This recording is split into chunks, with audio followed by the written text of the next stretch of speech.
ଏହି ତାରିଖରେ ମିଳିବ ସୁଭଦ୍ରା ଯୋଜନାର ତୃତୀୟ କିସ୍ତି ଟଙ୍କା। ସରକାର କଲେ ବଡ଼ ଘୋଷଣା, ଯାହାକି ସୁଭଦ୍ରାର ତୃତୀୟ କିସ୍ତି ଟଙ୍କା କେବେ ମିଳିବ। ଆସିଗଲା ସମସ୍ତ ମହିଳା ମାନଙ୍କ ପାଇଁ ଖୁସି ଖବର। ଏହି ତାରିଖରେ ମିଳିବ ସୁଭଦ୍ରା ଯୋଜନାର ତୃତୀୟ କିସ୍ତି ଟଙ୍କା।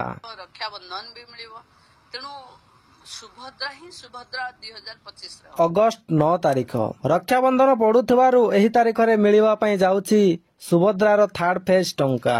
ତ ଯେଉଁମାନେ ଏପର୍ଯ୍ୟନ୍ତ ଟଙ୍କା ପାଇପାରି ନାହାନ୍ତି ସେମାନଙ୍କର ମଧ୍ୟ ସର୍ଭେ ଚାଲିଛି।